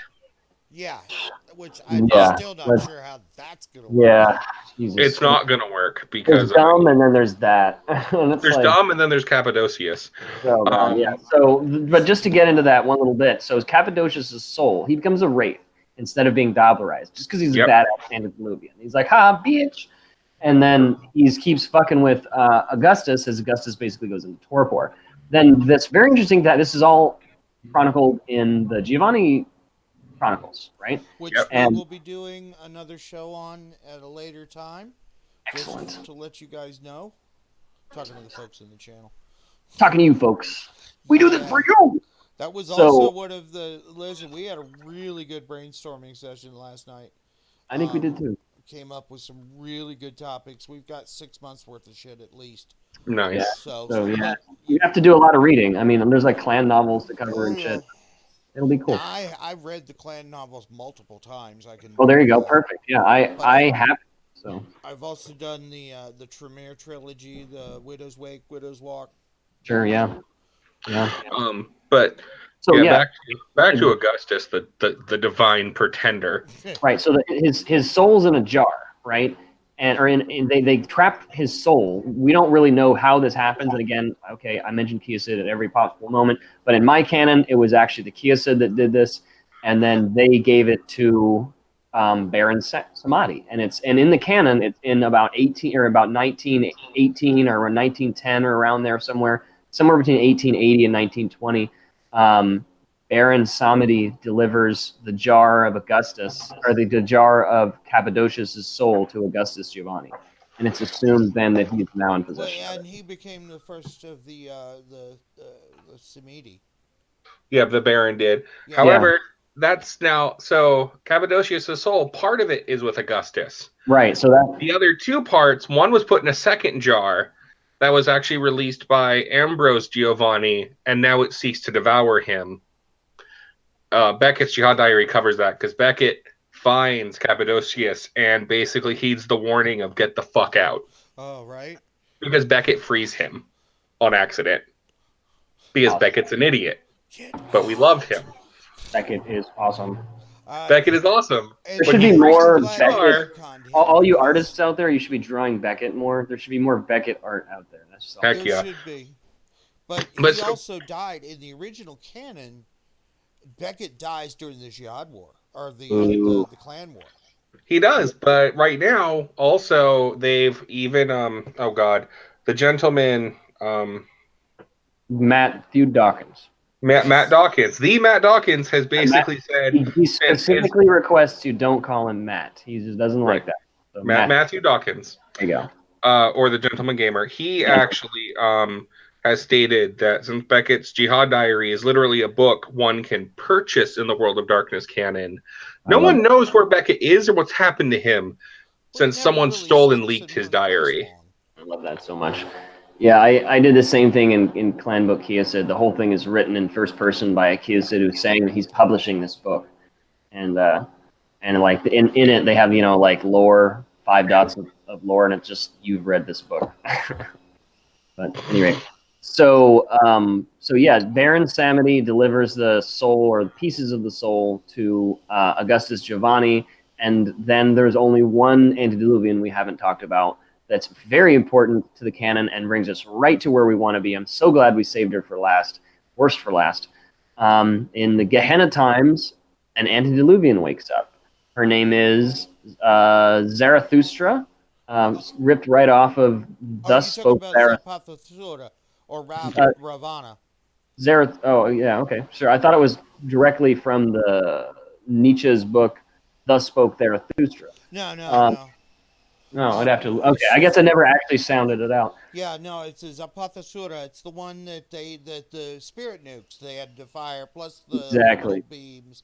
You go for it. And all the other crazy ass bullshit, and killed off almost every Ravenous on the planet in the first minutes of being awake. Right, so that's just summarizing it real quickly, right? So in what about 1999? What year was it that she wakes up? It was the Week of Nightmares was in 1999. There you go.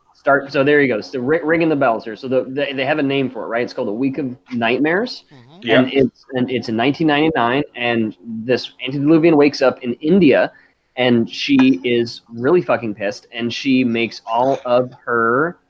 They immediately fight her, and it's like the technocracy and a bunch of other Methuselah go against her, and like 40,000 people are wiped out in this like huge conflagration battle.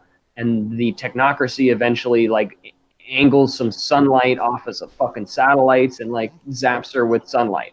And so and all all the And, other. right, and okay, I'm summarizing too quickly now too. So can somebody give a nice metered? I can do this. Thank you, I Thomas. researched the crap out of this. Let me, please. Okay, one minor thing, and then I'll let you go.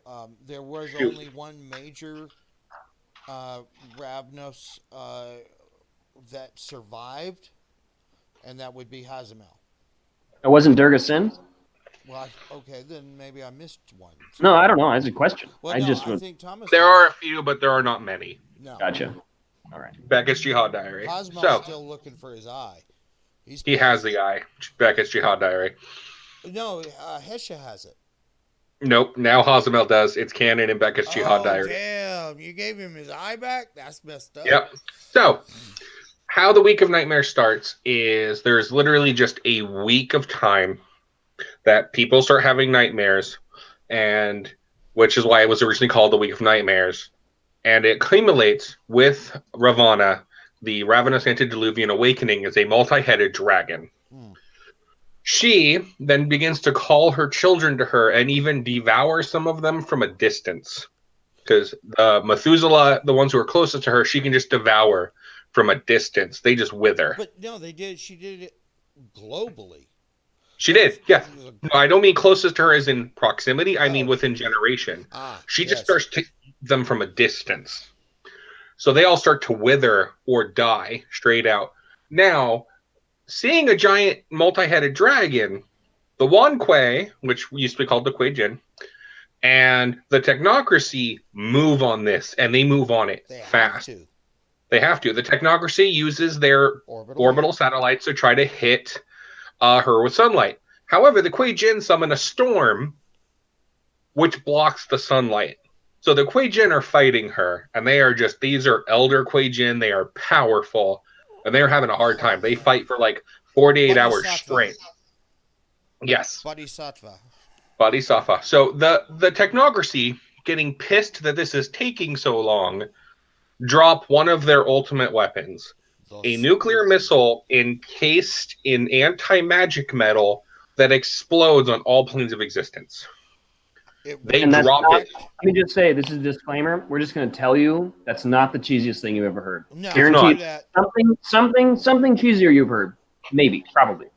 Well, like, but not the cheesiest. The one NPC that was like everything. Yeah, that Samuel Haidt. Okay, there you go. So it's pretty close to the cheesiest possible thing imaginable, but they hit them with it. This kills the Kuei Jin and a buttload of people. Ravana is still fucking alive. However, the storm parts, and they finish her off with the sunlight satellites. I gotta do it. So you remember that meme, and it's like a bunch of guys sitting around, and they're like, there's the boss, and he's like standing there, and he's like wanting ideas, and they all give like really normal bossy, bootlicker ideas, and then the one guy gives the one good idea, and he throws them out the window. Yep. Yeah, so that meme could be created, or I imagine that's what it was like when somebody suggested Spirit Nuke. They're like, how do we end this? Go ahead. Let a Spirit Nuke. Throw him out the window. Okay. Yeah, Spirit Nuke thrown out the window. Yeah. Throw him out the window. Two things we've gotten from the chat. Number one, New Wave, she's kind of curious about the Ravnos in V5. How many are left, what they're up to, all that kind of shit. And I can get two, to that. We have to answer this one first. Darius thinks that the nuke was encased in cold iron. Sadly, it's not. That'd be hilarious, but it's not. That would be even more cheesy. That would be, but it's sadly not. It has its own name, and the Technocracy is like the one mage clan that really invests into it. But I wish it was cold iron. That'd be hilarious, but no.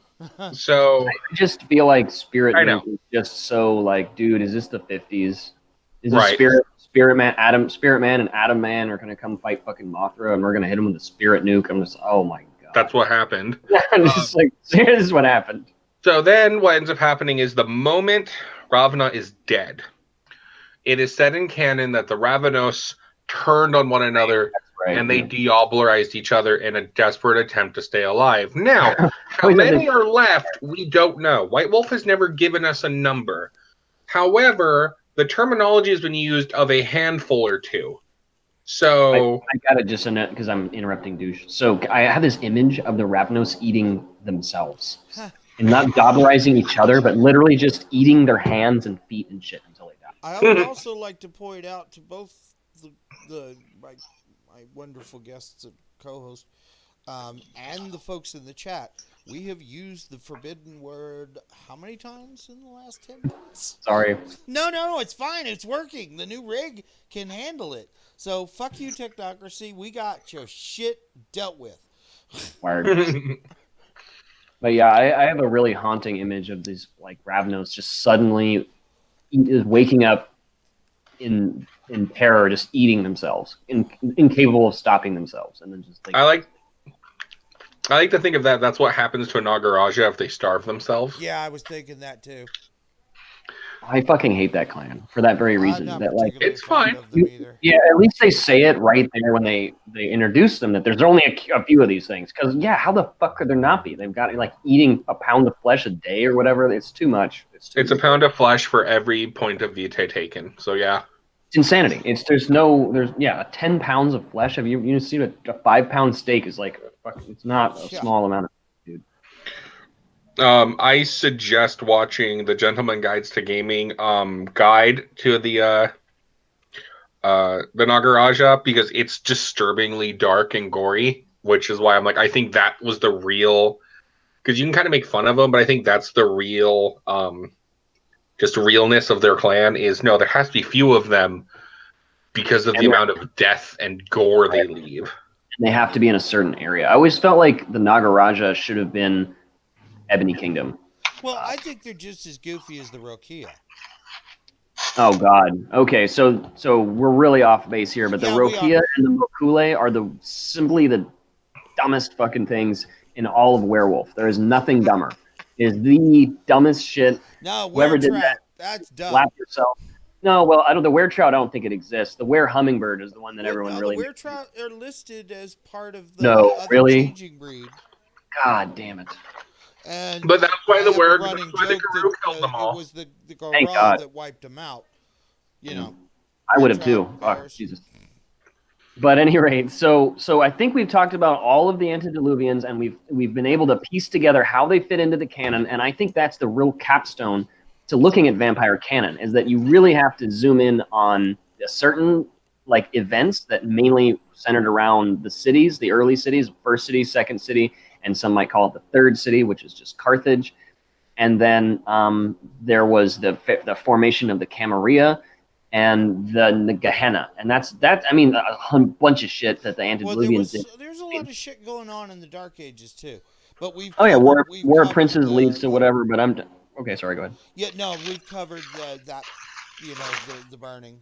And yeah, I just think the college exam, give me, in 250 words or less, tell me the history of vampire. Those are the things you need to remember. New Waves asks, so the Ravnos are pretty much at bloodline status. Given their number, yeah. And she says, "Were hummingbird?" Yes. Okay, so Were Hummingbird is a game designer joke that's been passed around, where they just literally try to come up with the werewolf guys try to come up with the most ridiculous shit. Right, yeah, what is the most ridiculous shit? And then it just sort of, I mean, I'm sure there was lots of things passed around that day, but that one stuck because people made jokes about, like, there's a certain type of feeding, like a trophic pattern that is called, sucking things out, like, and so that's why they have those beaks, right? A hummingbird sticks its very long beak into the bottom of these troughs of the flower and gets the nectar out of it, and there's a word for that, and so they like made jokes about this gut sucking word, and all these puns about how the were hummingbird is going to suck your guts, and it's just like becomes a ridiculous thing. And then someone photoshopped a fucking hummingbird head onto a werewolf body, and that you can find it if you Google were hummingbird. It's really fucking funny looking. Yeah, she wants to know if they were high when they came up with that. I've known a lot Oh no, that's an idea you can only come up with sober. I think people that come up with were hummingbird are legitimately sober. Like it's one of those things about when you're high, you say kind of weird stuff, but like that is so somebody thought about that. It was like, okay, what is the most ridiculous shit, and like went through a list of like were trout. Nope, that's not weird enough. Like, were dung beetle. No, that'd be kind of cool. Yeah, exactly. And then finally found the most ridiculous shit ever. But yeah, the were hummingbird is great. Google it. Google image search. You'll find it. There's a couple of funny looking images out there. All right, so we've covered everything up to the Week of Nightmares, yeah? More or Right. less. More So, or I mean, less. so there's what? events within the cam, there's events within the Sabbat, but all of it really does lead up. I mean, the entire plot leads up to Gehenna, and now it leads up to the Gehenna War and the Second Inquisition. Yeah, And the if I return of might Enoch. summarize that, the Gehenna itself was supposed to be the end of the line. Like literally, they were going to stop Vampire the Masquerade, no more vampire. They're going to go back and continue the Dark Ages, so you could play it out. You know what I'm saying? And I Yeah, think that was a but fucking I great thought it idea. was a really stupid idea to end the line. I thought it was a dumb idea to end the line. I really did, but I saw what they were doing. They were going to be like, okay, we've done everything that we want to do with Masquerade. We're going to go ahead and finish it. Like, you know, the Way of the Five Rings and the sort of like weird games that were out at the time that were having endings like that were not open ended. But then they were going to continue the product line at Dark Ages and do the Renaissance and all that, do all the stuff in the middle. And Well, I thought that that's was a really good cool and idea. all, but they didn't bother to do the same for werewolf or mage or I mean they took half-ass Yeah, stabs at it, but they I Well, have to agree with that. well, to be fair, the reason they didn't is because sales were declining. They were hitting a slump where people weren't buying the books anymore, and the question was, do we keep publishing new books or do we stop? And they came to the idea of stopping and then decided to try a whole new line to get a whole new audience in, which is what Chronicles of Darkness was. But yes. we can get into that because that's different. Um, But shh, and we've done a show on Chronicles, a few of them. So I think Chronicles was a really good idea in its it was in a its moment bad. when they're sitting around the table and they're saying how can we make this a better game? That's always a good question. But I think they were wrong to destroy the canon, and I think True. that's what this show is about. So it's going to centered around that, But and they it's like also V5 has taken a lot of the that's what I was going to mechanics say. Yeah, exactly. from Requiem Yep, and just fitted the whole. yep.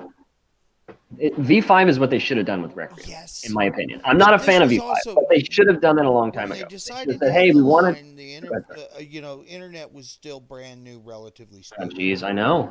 That's how So, I but lost track. they I was didn't like, realize that they would be opening themselves up to an entirely different group. If you were willing to actually translate the books into Portuguese or Spanish or German, that you would get a whole brand new group of folks excited. and they kept it alive. Yeah, the European community we have to thank for keeping this wonderful game alive, and all the games that happened in Sweden that led to the purchasing of White Wolf by Paradox Entertainment. And the We were Nordic just in your LARP debt. rules. Yay, team. You're in your debt. I'm just gonna give a shout out to Adam. I love that idea. What's that? The idea Adam has is Chronicles and World are connected in that in Adam's canon, the technocracy wins. Mm, They rewrote reality, and now the entire technocracy is the God Machine. like it. Nice.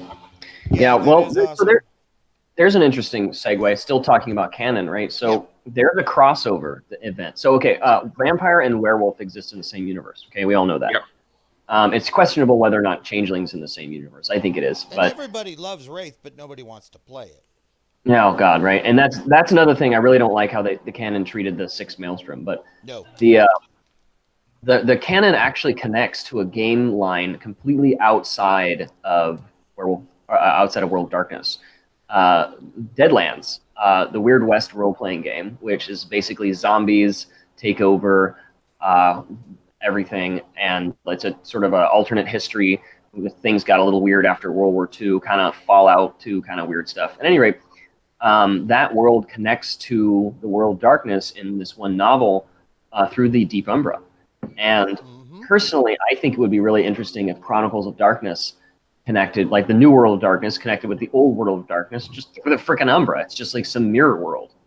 Well, So were you here for the show that we did about the whole how each of those particular places? I can't really figure a better word for it. are you Were talking about the cosmology interconnected. episode? Because that was Ian's episode. Yeah, that's what I thought. Yep. they were all connected in, like the Deep Dreaming and the Deep Umbra and the Shadowlands. I think all of the games are connected, but I think that there's some funniness with the Changeling line. Like we're not really sure how the Dark Ages Fae comports with the Changeling the Dreaming, but it's sort of a different discussion. So there's another a line that has gotten a brand new lease on life due to the resurgence of all of the, when Onyx Path bought the license back from CCP, and that whole deal. And so Changeling was on its way out, really. They just didn't do much. Even back in the day, it was one of those, all right, we'll write a few things, but we'll be on. Because it wasn't one of the big three. Vampire, werewolf, and mage. If it wasn't one of those, they weren't putting any money into hiring writers.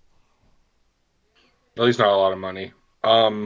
Canon-wise, though, it's funny you mention that because Matthew Dawkins did a small hint, but we don't know why.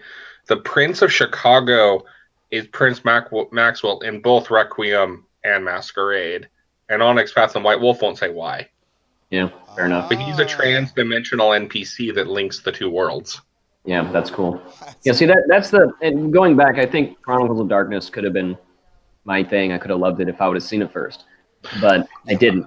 And so because they killed one game and started another, that's when I stopped playing. I was like, well, okay, well, I'll just go do something else in my life. I'll fucking play Oddworld and Fallout 2. That was what was going on. And go ahead. To be fair, Chronicles of Darkness First Edition had a lot of problems. It shines in Second Edition. Like the God Machine Chronicle and Vampire the Requiem Second Edition, Werewolf the Apocalypse Second Edition. That if you want to try getting into it, I suggest going there. The second editions are cleaner, crisper. The lore is great. The enemies are fun. I'll admit, and it gets super dark. I'll admit to already owning one book. I own Changeling the Lost. I'm very, very proud of it. I think it's super cool. There you go. Never played it. But I'm also going to get Promethean the Created. I think that shit's dope. Oh, Promethean's great. I want a second edition of that and Demon. So I think Promethean should be adapted to the old World of Darkness. And it's like one of the things on my list of Storyteller's Vault projects. The creation of golems, it works for a lot I'll tell you of what, reasons. Here's an Easter egg. I put a process to make Promethean-type creatures in the Kiasid clan book because I felt like not that they would do that, but they would possess the knowledge. And there's like some backstory about how they possessed some of the books from the fragments of Cappadocius' library. And then it's a Cappadocian process. But at any rate, you have to buy the book. Okay, so let's move. We've got about 20. Yeah, see, we filled it up, dude. 2 hours. There you go. Yeah, no, you're doing great, dude. You have come up with some awesome ideas, and like I said, I'm putting you on staff, dude. Oh man, I'll be here as often as I can. I got a lot of irons in the fire. You sounded like you had some, work shit. I'm an engineer by day and a writer by night, and I just trying to keep it all together. But yeah, so what happened? This is where I peter out. I really do. So what happened after the week of nightmares? Well, that's just it. We aren't even sure. No, there's a second. Well, what we got, the information that we've gotten is Ghennna is still happening. It's just not happening, all at once. Exactly. I think the hint is that we're going to get a Ghennna event for each antediluvian. I would think so. So this is where I shine. This is my moment in the sun. You've been shining the whole time, buddy. Aww. Yeah, anyway, you're doing great. What ends up really happening is the idea that everyone thinks Ghennna is going to happen fast. The Week of Nightmares is canon and still where it happens. And then all of a sudden, everything goes quiet. The antediluvians, if they're rising up, they're being quiet about it now. And I mean, they did just what see happened to Ravana. And they know Ravana's dead, so they're like, oh, shit, beings have the ability to kill us now. And not just your own kind. And not just our child heir. Yeah. There are worse things. There are bigger things. And they're like, shit. So they're all being really quiet. We know the eldest reawakens the Cathedral of Flesh and moves it out of New York. We know that the Giovanni are working towards their plan, the longest night, as they've have since the beginning, where they want to tear down the barrier between the mortal plane and the Umbra and rule as ghost kings, I'm going basically. to say real quick before just 1 second. I really think that they will completely fail at that, and it's the dumbest idea ever. But that's definitely what they're trying to do. One of the things in the book is literally the Giovanni fuck up and are all dead, and now ghosts run the world because race are more powerful than vampires. Yeah, exactly. Like, what the fuck do they think's going to happen? I'm going to break down the Shadow Realm. Look, let's do you're all that. going to fucking die. So it is one of the things is that no, that the Giovanni fail and all die because the race finally get their revenge.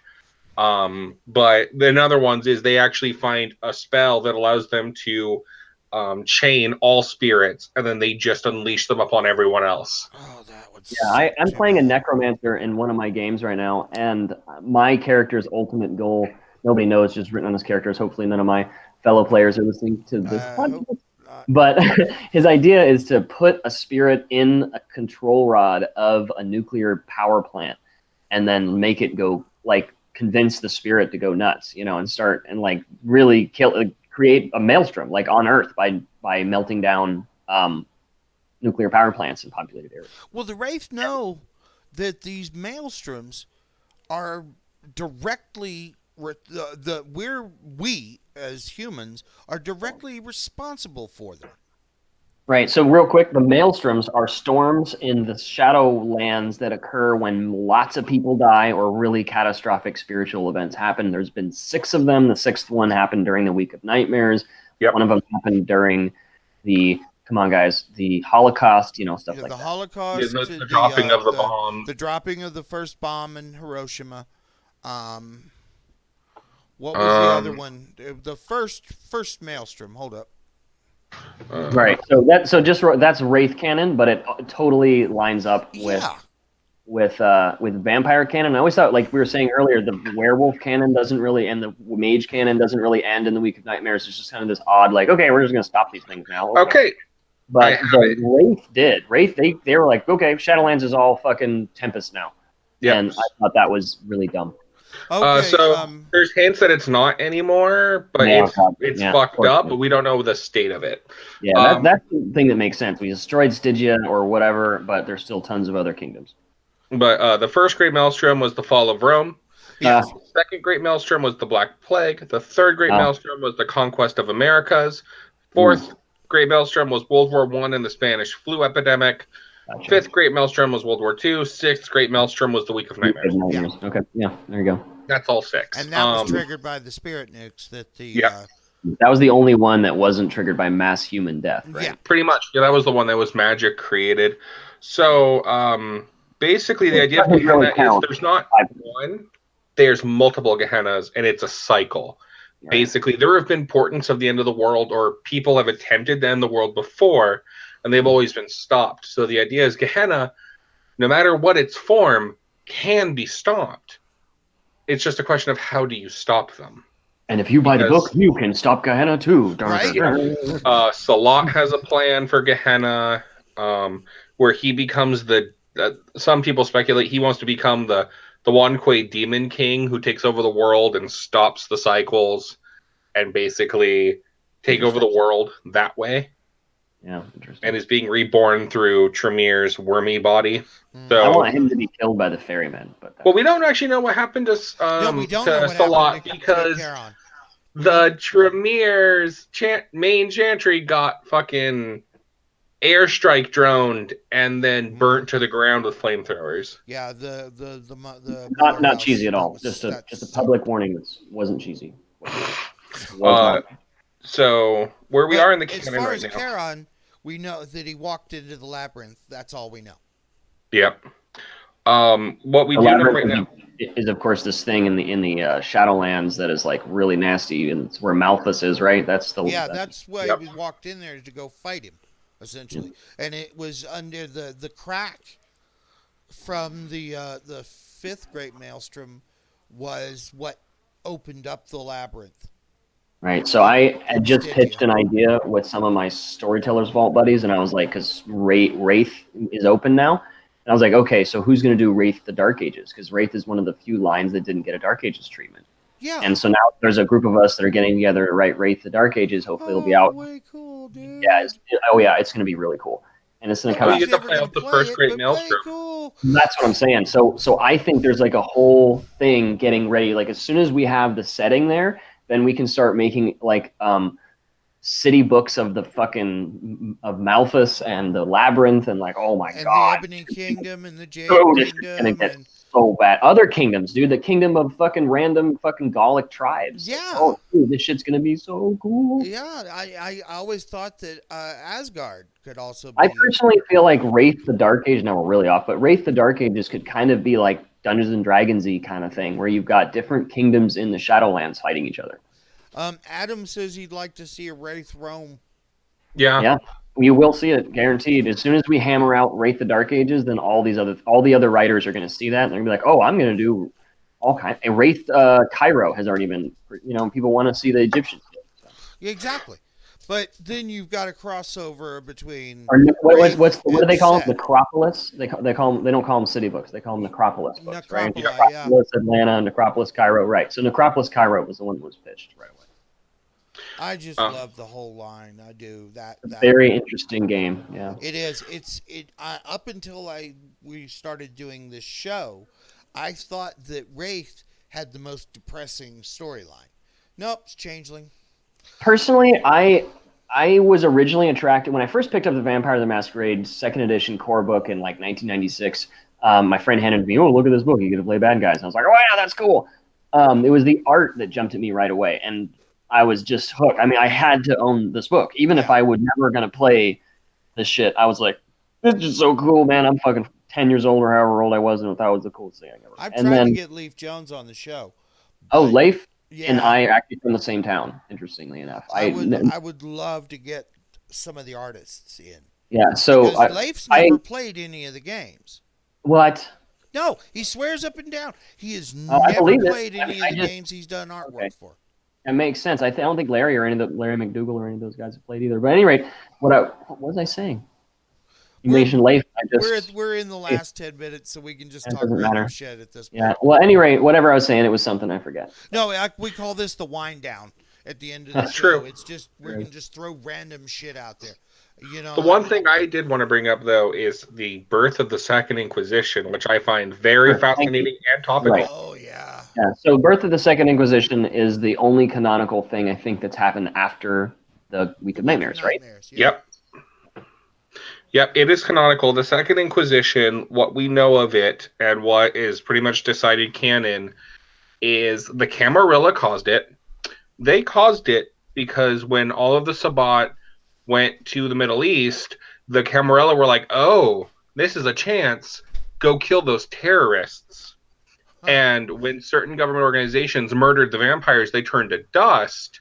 And then they started thinking. The government learned about the existence of vampires. They were then reached out to by the Society of Leopold, who some of them are working with the society, some of them aren't. And what we know is not every government agency on Earth is working together. The British one isn't working with the U.S., but we do know that they got enough information. They hacked ShrekNet. And it was the use of ShrekNet and a few others that caused things like the purge of London. Queen Anne, she's dead. Wow. Mithras, he's dead. Mithras / what was his name? Oh God, he had the coolest name. Okay, so Mithras is a 4th generation Bruja. He's asleep under London. His name starts with an M. Monty. No. Yeah, it was Monty. Monty ends up diablerizing Mithras and ends up actually dying in the siege of London. After Mithras takes over his body. Right, and like a 9th generation Assamite or some things. Yeah, he was a Sabbat Assamite who diablerizes Mithras, and then they end up sharing / fighting over the body, and in the end, Mithras won, supposedly, and then just started pretending to be Monty. And yeah, no, eventually he learned the Inquisition was coming, told only his cult to leave with vials of his blood, and then stood against them and fought them and died, along with all the other vampires in London. London has just been wiped clean of kindred. Wow.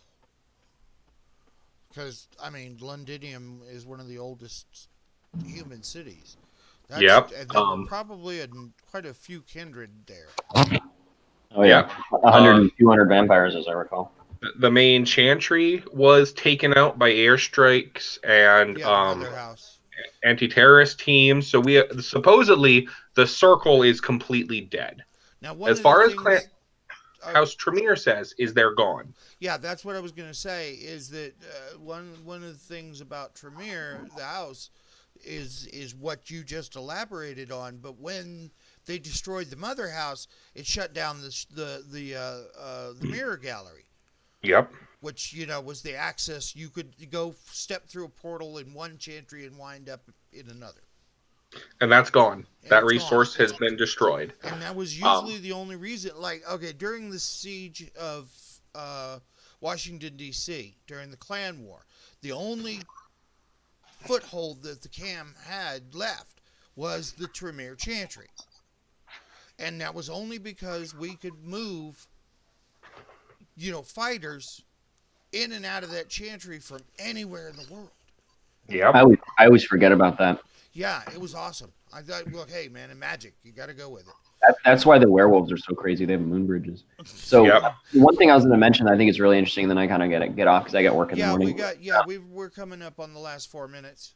I think one of the coolest things that they finally did when in the canon they finally had like really old vampires get eaten, and like Mithras was one of them. He gets eaten by this like little fuddy-duddy 9th generation douchebag, and instead of being like, all right, so 9th generation right to 4th generation, which is of course the way we all played it back in the day. Of course we did. And then it was like, I read about that and I was like, oh, well, that does kind of make sense. Like, I guess maybe you would kind of average the generations and then maybe his blood would be stronger than yours and maybe he would just take you over. And like, as soon as I read that one, I was like, oh, that makes sense. I was like, I don't know, 14 or something like that. So, when I started playing Vampire really, really young. So I didn't really think about a lot of these things. It was Lost Boys for me when I was playing. Yeah, no, I started out LARPing. Yeah, exactly. Like really just sort of fantasy kind of stuff. And then you get really into the politics and the dark urban stuff. And you read the canon and you're like, oh, wow. So at any rate, winding down, I think that's why canon is so interesting. Because vampires in general has a spirit of the land or Dracula or whatever, Dead and Loving It, whatever your favorite vampire motif is, that's totally cool. You can play that using the system, the storyteller system, the D10 system. It totally works. But I personally think what they have done with the vampire canon is arguably the best vampire story ever created. And I think people should learn it and you should use it, and it's super cool. Awesome.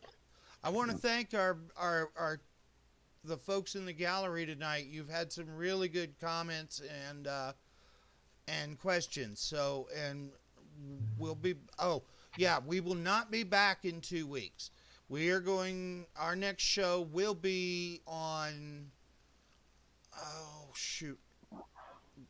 I want to say, no, wait a minute, hold on. Looking at the calendar, the next show would have been on the 1st, but Eric isn't going to be due back, and I don't know how hungover I'm going to be. So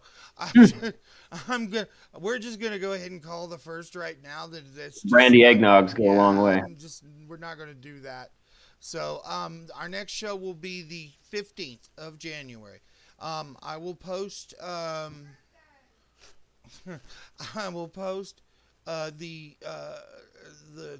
topic for that one. We're not quite sure where we are there yet, but it will be one of Ian's really good ideas. I appreciate that. Might even be magic items. We got a lot of really I want to do that artifact show like nobody's business, man. I hear you, dude. I'd be really excited to do that. Whatever you pick, but I'd be excited. Yeah, all right. Well, then fuck it. We're going with artifacts on the 18th. There you go. So, all right, I will be setting that up, and I want to thank our guest Thomas. I'm sorry that we missed Kyde tonight. Something must have been going on with him in IRL. And then, of course, Ian, who has become a very, very wonderful source of information. Well, thanks. I really enjoy you Especially guys. Thomas, Peter, you guys are really great. Anytime you want to hang out outside of the show, let me know. I'd love to do. absolutely, Will that'd do. be great. And quick pitch, I just want to say Yes. Oh, I'm plug, the plug. my plug.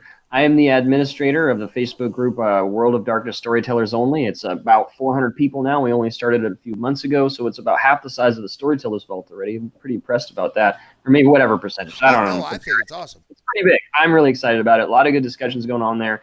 I encourage storytellers and players alike to go there. We do screen it really heavily, so there's no ads allowed. There's no discussions of anything not related to storytelling specifically.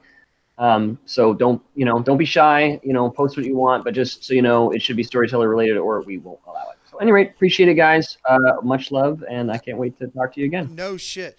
Ian, Thomas, thank you guys for being here. Thank everybody in the channel. And I got to go talk to Storm, so figure out what's going on with her. It's got to be on her end. Something's throttling her. So, everybody say goodnight. Peace, pot, microdots. Good night. And my own plug is start on my yeah. vacation at the end of this year. I'm going to start trying to write my own Vampire the Requiem chronicle. So I will be letting people get updates about that. Awesome. Very cool, Tom. So, again, All right, my everybody friends. wave. Peace. Good night. Bye. Bye from the internet.